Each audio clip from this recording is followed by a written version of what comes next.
Unozinti weKaizer Chiefs uBruce Mvuma azimkhathaza izinkulumo zokuthi iqembu lidinga abadlali abangcono, yize abanye abalandeli befuna abadlali abasha. Umvuma uhlezi egxilile emdlalweni wakhe. Uyazi ukuthi ukudlalela iqembu elikhulu njengeKaizer Chiefs kusho ukuthi abanye abadlali bahlale bezama ukuthatha indawo yakhe. Ngakho-ke usebenza kanzima futhi uwasebenzisa ngokugcwele amathuba akhe. Umvuma akakuvumeli lokho okushiwo abanye ukuthi kumthinte futhi ugxile ekwenzeni umsebenzi wakhe. Lona Zinti oneminyaka engu-29 ubudala naye ukholelwa ukuthi ukugcina i-clean sheet kuwumzamo weqembu, hhayi umsebenzi womuntu oyedwa. Uthi uma iqembu livikela kahle kuzokwenzeka ama-clean sheet. Umvuma uzimisele ngokudlala kahle futhi nokugcina indawo yakhe eqenjini. Ukugxila okuqinile kukaMvuma nokuzethemba kungasiza ukuphakamisa umoya nokusebenza kweqembu. Uma iqhubeka nokudlala kahle futhi ethola amashidi ahlanzekile, kungase kwenza iqembu lonke lizizwe lizethemba futhi likhuthazekile. Ikhono lakhe lokuhlala eqinile yize egxekwa kungenzeka kube yikhona ukudingwa amakhosi ukuze ahlale egxilile futhi ehlose ukuthola imiphumela engcono emidlalweni yabo ezayo.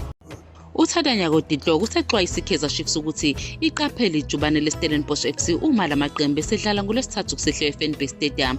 uDihloku uthi ijubane leStellenbosch libalulekile futhi iKaizer Chiefs kumele iqaphele isikhala singemuva kwayo futhi ihlale isheshe ebholeni. Ubalulekile ukuthi kumele balandele uhlelo lomqeqeshi lokuvimba ukuhlasela kweStellenbosch. uDihloku usanda kubuyela eqenjini elizoqala umdlalo futhi uzimisele ngokubuyela efomeni nokuthe kubalulekile ukuthi iqembu lenze kahle kunokuthi kuqame noma yimuphi umuntu. uDihloku uvumile ukuthi iKaizer Chiefs idinga ukulungiswa njengoba ine-clean sheet eyodwa kuphela kule season. Ukholelwa ukuthi ukubuka amavidiyo nokuzilolonga enkundleni kuzosiza ukulungisa lezi zinkinga. uDihloku ucabanga ukuthi iqembu kumele lisebenze buthakathakeni balo ekuziqeqesheni futhi lisebenzise elikufundile emidlalweni. Uyazethemba ukuthi uma bengagxili ekuziqeqesheni balalele nomqeqeshi bangathuthuka bathole imiphumela engcono.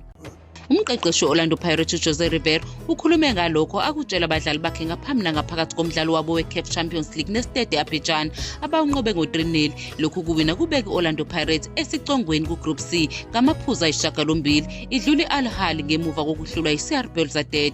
uRiveiro ugcizelele isidingo sokuxhumana nabalandeli basekhaya kusukela ekuqaleni. Utshela abadlali bakhe ukuthi kubaluleke kangakanani ukuqeda usuku beqhwakele eqoqweni. Uphinde waveza ukuthi iqembu lizilungiselele kahle njengoba like ladlala phambilini neStade Abidjan. Wenza isiqiniseko sokuthi abadlali bayazi ukuthi badinga ukudlala ngochuku, bahlasele, bashaye namagoli ukuze abalandeli bajabule futhi babeseke. Ngesikhathi seCAF, uRiveiro uthole kulula ukukhuluma nabadlali, ubakhuthaza ukuthi baqhubeke nomsebenzi omuhle kusukela esiwombeni sokuqala futhi benze nezinguquko ezimbalwa. Ubakhumbuze ukuthi bangalahlekelwa ukugxila kwabo, baqhubeke nokuphokophela phambili. Yize isiwombe sesibili besingcono ngenxa yokuthi elinye iqembu beselikhathele, uRiveiro ucabanga ukuthi isiwombe sokuqala sibe umdlalo oqinile.